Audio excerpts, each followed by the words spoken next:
Hiya, this is Tim here with the second history podcast of North and South podcasts. I'm here with my mum, Noreen. We're going to be talking about growing up in Bootle after the war from my mum's perspective. We heard my dad's perspective in the last podcast. Younger listeners will learn a lot about life in Bootle after the war, and I think some of the older listeners may be able to remember some of the things my mum is talking about. So, Noreen, when were you born? The 5th of June 1950. 1950? Yeah. So you are 71 years of age, is that right? Yes. Okay, and where were you born? I was born in Bootle in Barrier Road, the nursing home there. A nursing home or a hospital, was It's it? a nursing home. All right. So you were born after the NHS was set up, unlike my dad. What did your dad do for a living? He was a joiner. And where did he serve his time? Well, it was in Hawthorne Road in Bootle. So he did his apprenticeship there. There. So And what did he do later? he worked in Southport Road. Yeah. Doing those houses in Southport Road. That's one of the main roads in Bootle. And did he work on the ships? On the ships. Camilleri, he used to fit the ships out with cabins, probably like cruisers or something then. Right, so he fitted out all the ships. It was a big trade back then, wasn't it? The shipping industry. What did your mother do? Did she have a job when you were growing up? Or? No, my mum never worked because she had 11 children, so she never started work in the post office where I was. When she was about 5, when she started school, and she come in part-time down in the shop part of the post office. There's like a close side to it as well. Did she work with Aunt Mary down there, Aunt Mary? Nora worked, the other sister. Nora. Sister. I remember me nan working in the post office when I was really young. So she got that job. She got a couple of jobs where the children were getting a bit older. She worked in school as well on the lunchtime assistant. Yeah, I remember. With Mrs. Mooney, her sister, Mary Mooney. Yeah. So basically she looked after kids. It was only when the kids got a bit older that she had another job, a little part-time job. I remember her working in the post office and in school, my primary school, which is interesting. But 11 kids. So she never had a job. She had a big job as it was, looking after them, and a wonderful job she done as well. Yeah. She was very strong as a woman when I think about her. Yeah, nothing seemed to get to me now, and she was always calm. No wonder all the girls in our house are strong. Where did me nan and granddad meet? In St Monica's parish, in the parish hall there, the dances on a Friday night. And that's one of the main churches in Bootle, isn't it? Fernhill Road. Do you know when the war came, what happened to their relationship then? Because they kind of knew each other before the war. She met one another before the war, but then my dad had to go away for 7 years. Yeah. Of his youth, which he carries on about. 7 years he was away, so my mum didn't, but when they come back, then they met up again, and then they kind of got married. So my granddad was always angry about his youth being robbed by the war. Well, he always said that they took the 7 years of his of his youth away from him. I remember him saying that all the time about they taking away his youth, and it was a big thing for him, wasn't it? So they met up again after the war, after he'd been away for 7 years, and my granddad died in 2005 and my nan in 2016. And I remember my granddad used to tell me that he threw his uniform and his medals away. He found the Second World War and what happened, it wasn't something to be proud of necessarily, or to gloat about. Yeah, we've seen some terrible things, I suppose, and you just go off it all, don't you? Yeah. The devastation he saw, people dying. I remember speaking to him about this, and he got quite a bad shrapnel wound on his back, didn't he, my granddad? Which he had for the rest of his life. I remember that was... It didn't bother him too much, I don't think. So you said my granddad had his best years taken away. He often used to speak to me about the Eastern Front and the USSR, saying that was where the real war took place. And he was very humble about that, and he used to read books about what happened on the Eastern Front, didn't he? And said that, they were the ones who, really went through it, as it were, to win the war. Well, he was in the desert, my dad, as well, wasn't he? Yeah. And he was going along on all fours, going through the sand with his fingers, trying to find bombs underneath, what they're called. Landmines, etc. Yes, landmines. So he was a sapper, wasn't he? It was quite a dangerous job. That was a terrible job, and you'd be along and his friend had got blown up and things further along the line, and you had to just keep going, and you didn't feel like, or you didn't want to, and you had to, so that was a bit dangerous, really. Do you know me nan as well? She worked in the artillery, The ammunition factory. Ammunition in Kirby, yeah. Yeah, during the war too. So she was making bombs and bullets and all things, I remember her telling me about that. On and long she said hours. What it was like during the Blitz as well, because she was here during the Blitz, and towards the end of her life she often spoke about the Blitz. It was like still a deep trauma to her, when she was getting very old and she was losing her mind to a degree. She used to talk about the Blitz. It obviously left a deep impression with her. When my granddad came back from war, did he feel that he'd missed out on buying a house, or there was an issue there over buying of houses, wasn't there? That while he'd been away, well, he was working, I think, in Southport Road, and when he realised everyone had the stakes in the ground to buying a house and things, and they were people that didn't probably go the war, I don't think. And it was hard for him to buy a house then, because they were all like bought up more or less. So he felt. And then he had you've got to save money. Those people probably worked for the council and got the first shout, and you'd been away fighting. Do you know? I remember him telling me that when he came back, he was working on Southport Road, and if they weren't happy with you, they'd fire you at lunch. Oh yeah. And I remember him thinking, like, we've just come back from a war and we're being treated like this. That's right. And I think that was. He said that was why like people were so pro Labour, because Labour said we need to win the peace now. We've won the war. Yeah. Etc. So the war left a deep impression with me nana and me granddad, didn't he? And they often spoke about it. What was it like then, being one of 11? Was it 7 girls and 4 boys? What were your experiences like as a youngster in that house? What was it like? Well, it was always, I'd say it was always a happy house in a way. Yeah. But there was always a lot going on, singing and dancing and babies and bottles and nappies, and it got a bit hectic at times, to be quite honest. But again, we all just got on with this because you had to, And my mum was like, my dad always worked and always, had to bring money in. And my mum always had to look after us, and she done a great job when you think about it. And as you say now, all the education was very important to her. So you always were told to do well in education? Yeah. What did you have a job when you were growing up? What was your job? Did you have to empty the coal out or something? You were telling the job in the house. Oh, we all had a job in the house. Mine was emptying, cleaning the fire grate out every morning. Had coal fires then. Yeah. The only fire in the house, really. So that was my job, emptying them out. And really, like other little duties, washing the step and windowsills and things like that. What was like the culture for working class people in Bootle at the time? My dad spoke a lot that like people used to go to the pubs, but what did the women tend to do? Did they go to the pub as well, or how do you remember that? Well, maybe some. Not a lot of women went to the pub, I don't think. It was mostly men. I think they closed at 10:30.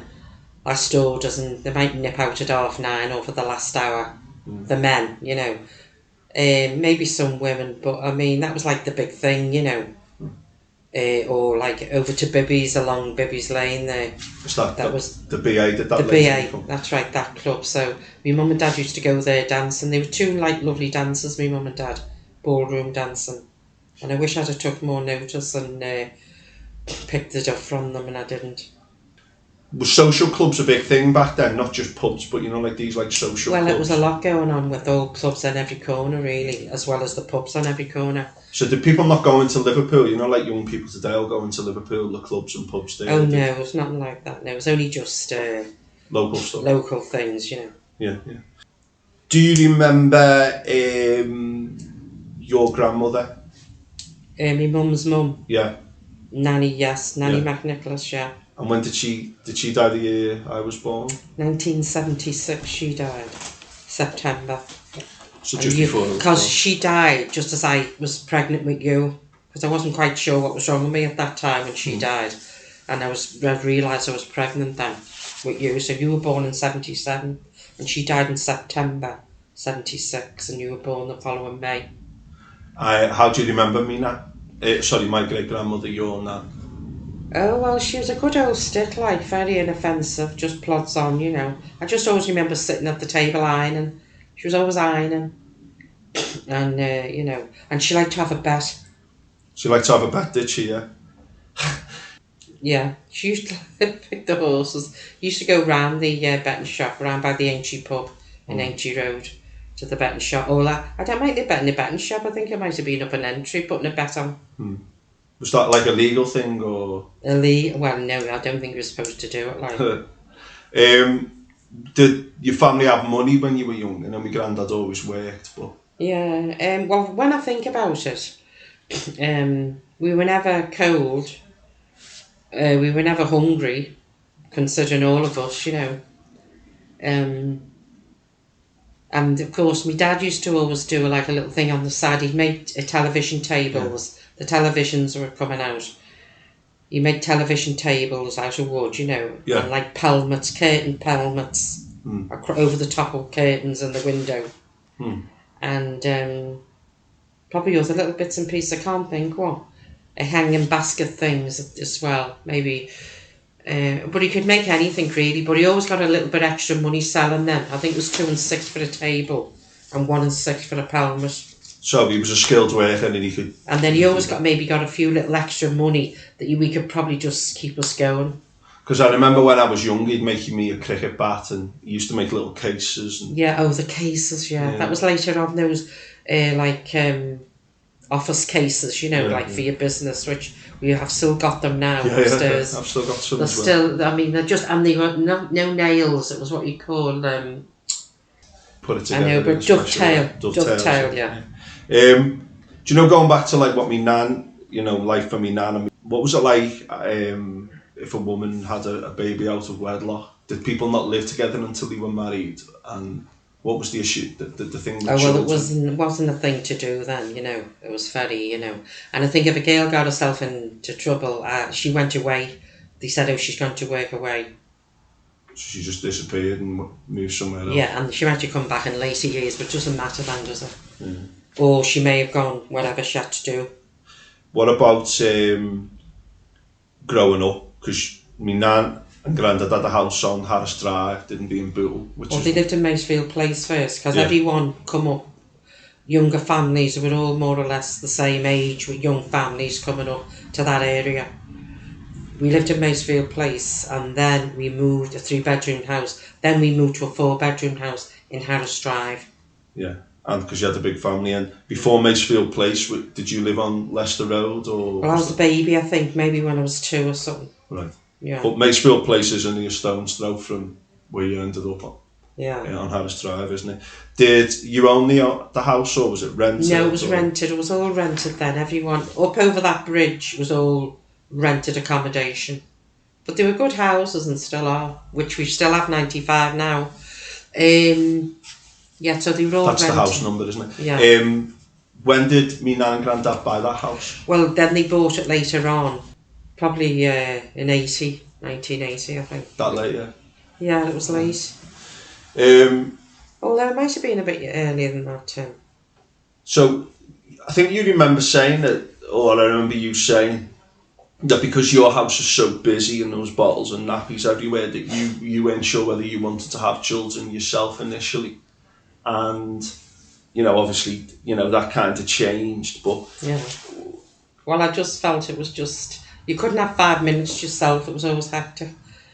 So I just can't... When you're having baby after baby, like my mother, it was always like babies, you know, you had to see to them, nappies, bottles, and I thought, I just can't do this, I just want to sit quiet and go on my holidays somewhere.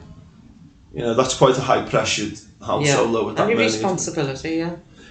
What was the role of the church then? Like, you know, obviously Catholic family, lots of children. Well, the church then, it was very important to people, you know, like Catholics.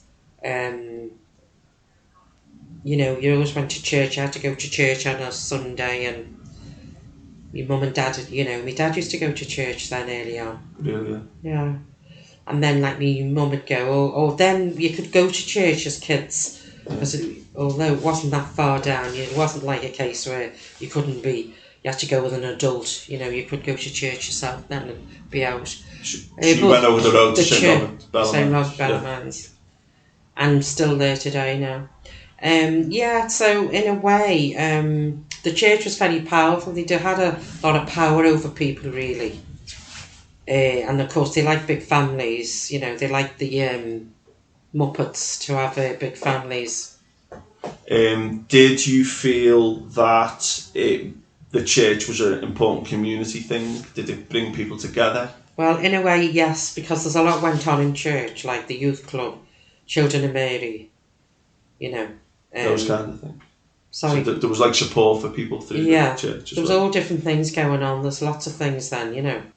In terms of I remember Tom saying that, like, you know, the priest used to take money off me nan. Like, you know, she had 11 kids and the priest would be taking money off me. Well, and then the priest used to come round, I think, every other week on a Friday night or every week. And my mum always left half a crown on the mantelpiece because she knew he was coming, so we went there, and I'm sure that must have been hard at times, but as you say, the priest would come in and take it. Did you say the priest used to tell you, like, not to rob, or, you know, you said that... Well, no, the sacraments, you know, you don't rob from your employer, you don't rob time off your employer because that's a sin. I always think of that in my mind, and at the time, like, and when you think about it, when I went to work, and I thought, God. So, like, you felt like they were almost telling you, like, you know, to fit in and do what you're told. Yeah, well, they're very conservative, aren't they, I'd say. When I think about it now, you were kids and you didn't, but when you look at the church, very conservative. I don't think not many of them vote Labour. Just going on to the political situation, in terms of politics, how did people view, like, the Labour and the Conservatives when you were young, and trade unions, etc.? What were your experience of that growing up? Oh, well, it was always Labour, really, around Bootle, I'd say, up this end. Like, Simon Marr was the MP then for years. Yeah. And we'd come round in a van shouting out with a big loudspeaker, you know, vote for Simon Marr. And you'd be coming out on the street, running around after the car, you know, not many cars on the road, and listening to him talk. And, you know, and he was in power for years. Did you still have, like, a loudspeaker thing? A loudspeaker, yeah. So that was, like, part of the identity that you voted Labour, and there was a bit of loyalty, etc. Yeah. So I think you said that when you met me dad, he used to speak a lot about politics and stuff. Like, how did that change the way you thought about things? Well, yeah. Well, he made me think about politics then, you know, in a way. And what was your view of the Conservatives at this time? Well, I didn't really know Tories, so all it was Labour, but it wasn't until later on, probably go to school, I was on the school governors, there was a few Labour councillors on and Tory ones, you know. Yeah. And when you listen to both, I didn't like what Tory had to say. It's all for me. Yeah. And they didn't want to, they expected you to make them some money, like on the PTA. You know, and give it to the school, like for computer or something like that. Yeah. Well, that was like an extra thing, what we'd done a fundraiser for, but they just thought that's what you should be doing as parents, you know, fundraising for things in school. Well, there was only things, like extra things we wanted to fundraise for. Because that was up to the government to make sure the schools were funded properly. Yeah, that's good. Hearing that option, because I know that certainly when I grew up, I was quite shocked when I first went somewhere and saw, like, vote Conservative signs, because I was brought up in Bootle. I went to university at Stoke, and I remember driving through Southport seeing vote Conservative signs and being, like, really flabbergasted, because no one voted Conservative. You know, when I went to university, meeting Conservative voters was also a big shock, you know, because I'd never really been exposed to their ideas. So I think that, you know, in Bootle, it was quite restricted. So I think it rubbed off on you, Claire and Tim, yourself. It rubbed off on you, the politics that was going on in this house, listening to the news and debating politics in this house, and both of you can think the right way as far as I'm concerned. My But- two know how to think. We were certainly told to challenge things as we were growing up. Yes, Yeah, we were certainly raised in a political home, and I remember my dad's political posters on the because walls. then when you were born in 77, Thatcher come to power then. And I just thought that was the most awful thing, probably one of the most awful things in my life, that the Tories got back in power and she was their leader, and it was just awful. Taking the milk off the kids for a start, and you can go on for hours and hours about what she'd done. But that's the way the Tories, that's the way they work, and that's why the Muppets have got to see through it. You're voting against their own interest, voting Tory to me. Yeah. And yet they do it.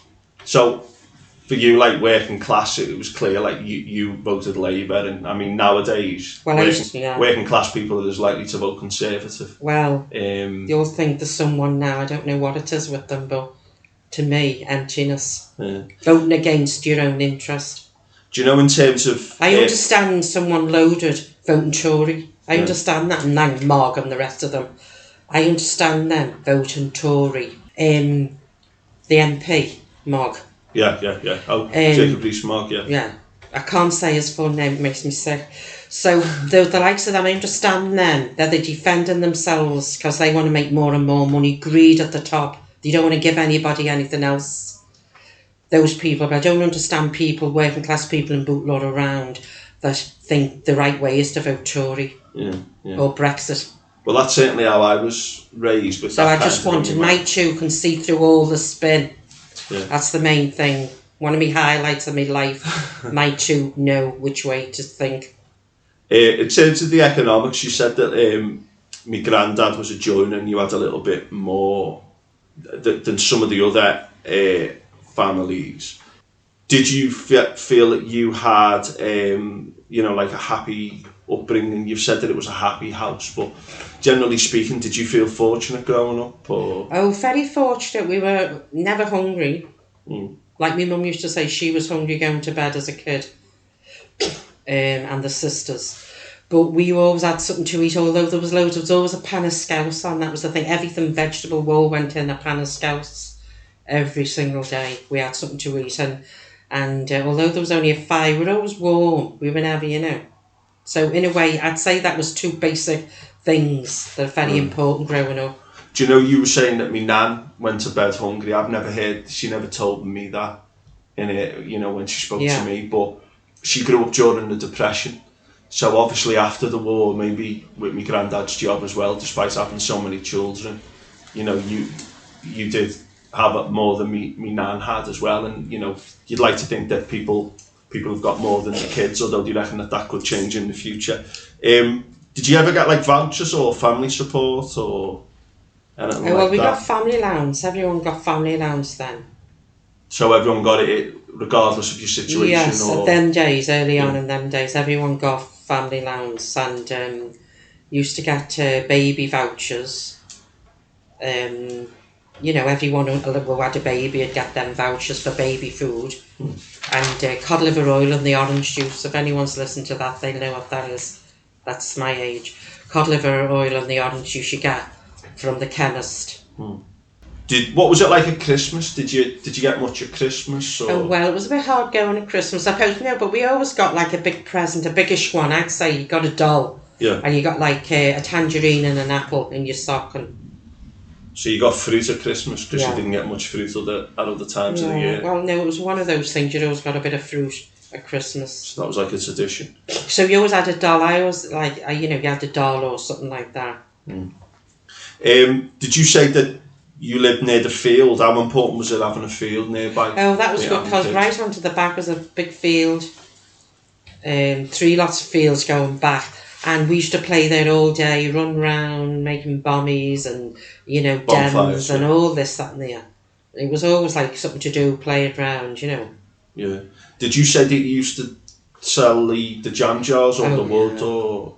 Well, my dad was a Jew and he'd always bring bits of wood home each night. We throw a lot on the fire. Yeah. That was great. We used to be all keeping warm with the wood on, all odd bits. And then we used to chop the wood up into sticks, tie string round it, My dad made a trolley for us, 4 wheels on, and we used to pile all the wood up.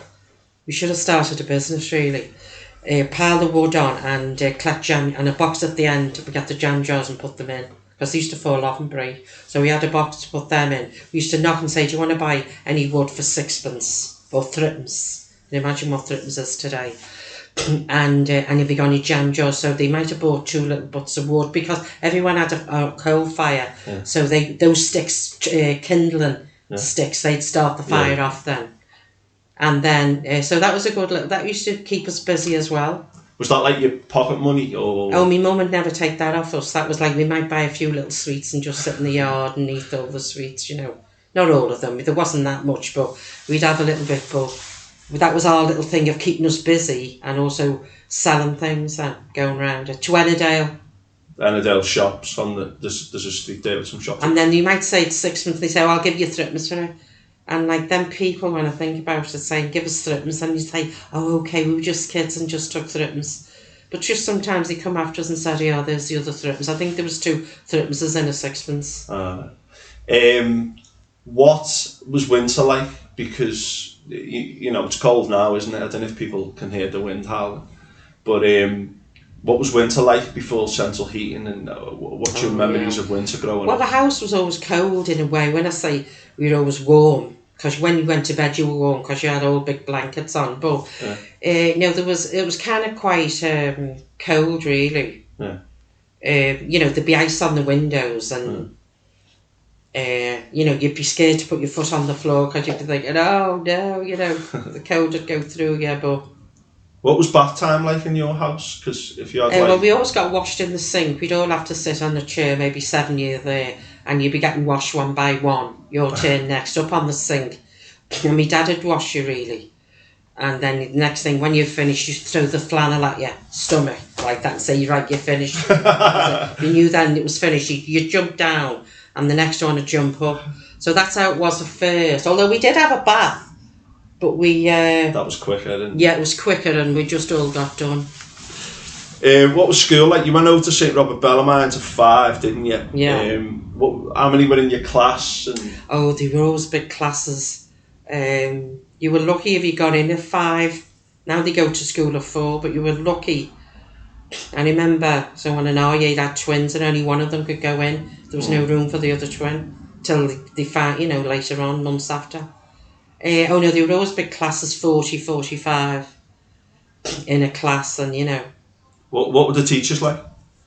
Oh, well, you just think of them a bit old-fashioned and a bit harsh, really. But I suppose they're like superior to you, and you just think of them being like that, don't you? Yeah. And did you... But you only always had the one teacher for everything, or everything. Yeah. That was your class teacher, and you'd done all different subjects with that one teacher. Did you like doing the work and stuff, or was it boring to you as a youngster? No.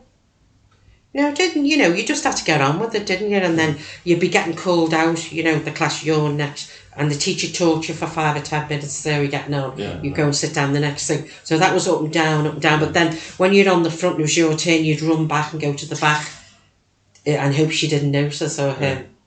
And then you'd be saying, no, I haven't seen you, and you'd be running around. So everyone would be changing the seat, because you didn't want to go out to her, What were the dinners like at school? Oh, the dinners were gay.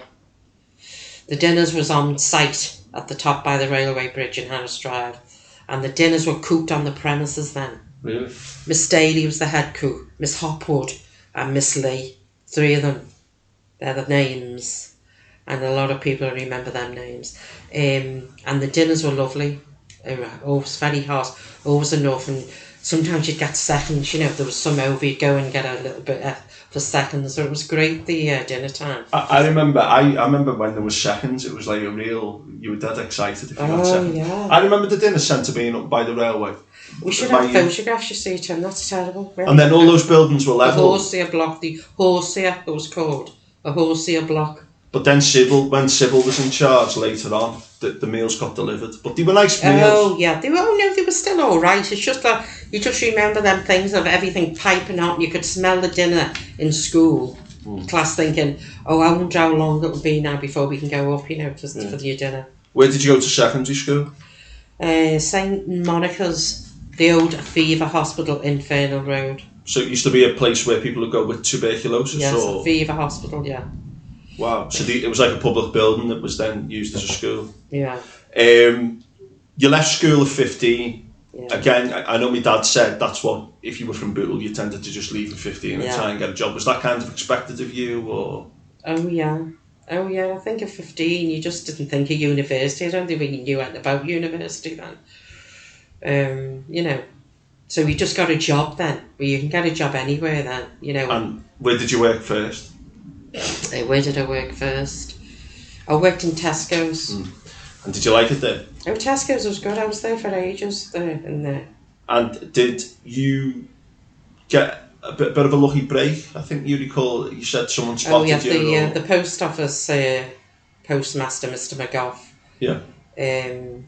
I went. He called down to and said he's looking for someone to start to train up, and he thought I'd be a good little catch, you know.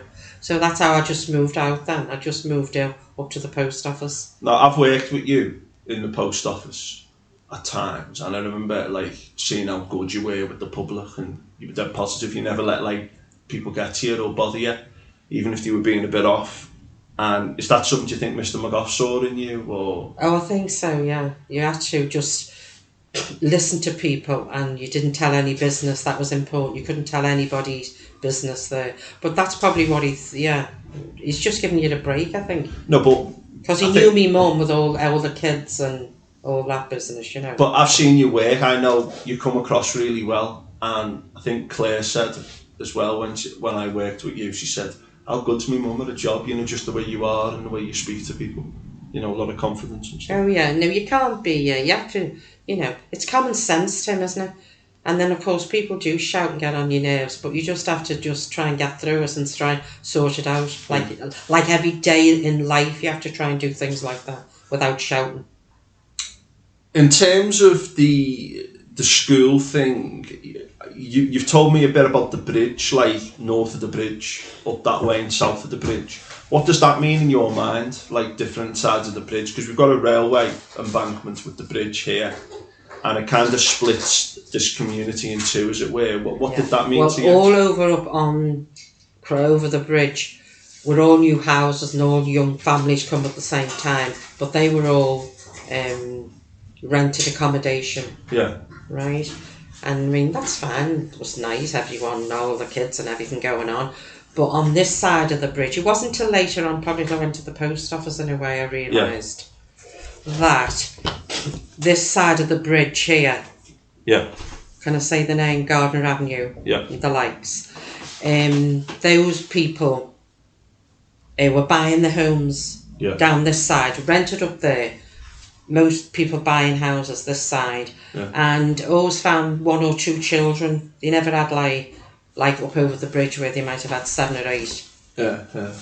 They just had a small family, and they always most of them always thought they worked in the town hall. They always got a job in the town hall, like collecting the rent. They used to come round collecting the rent as well at that point, you know. Your fella would call to the house. So you felt that those people up there were a certain type, big families, lower paid jobs. It's just when you're in the post office and you start looking at these people, the way they dealt. So these were coming in for family allowances, not really saving. These people on this side of the bridge were investing in different things where I thought, what is this? And so you're seeing that in the post office and you're going, wait there, what's going on? So these people down here, they have less children, they have better jobs in the corporation, the council, and you see that they're saving money. Yeah. And did that open your eye to that kind of thing, or how did that change the way you... Well, I just thought, I'm going to get an investment book like they had, a grey one. Yeah. And I thought I'll open one of them and start saving myself. So in a way, you know. But Mr. McGough was very good, the postmaster, because he was kind of tell you, say to do this, that and the other, you know. So we offered you advice. You were in the post office for a long time, weren't you? 45 years. Now, in that time, you saw some changes, decimalisation, and computers were introduced. And throughout all that, you basically saw everything. But I remember they took your dinner hour away as well, didn't they? How did that come into... We used to close 1 to 2. or 1:15, I think. Yeah. And then it was like, wasn't later on years. You had to be open, the whole day. You couldn't close for your lunch. Yeah. So you'd have to be open then that hour. And But if there was two of you, one could just maybe go and have a sit off where we'd work it between ourselves, and the other one would serve. And if you got busy, you'd come out and serve. But that's just the way everything goes, isn't it? That's the way business people work. They want to grind you into the ground, don't they? Instead of giving you an hour for your dinner. But we know all about that. What was the pay like throughout your time in the post office with decimalisation and computing and all that? Did pay ever change, or was it always roughly like the same? Well, it used to be supposed to get a pay rise every year then. Everyone did, I think, in a way. That was one of those things, you got a little pay rise each year. But I wasn't too bad in the post office. You did get a pay. You did pay me more in that post office and bits and pieces like. Yeah. Was it a highly paid job in any way? Particularly well, you see, there was a sub office. If you went to the Crown office, you probably got more there, like the Strand and like a main office. Yeah. But I was only training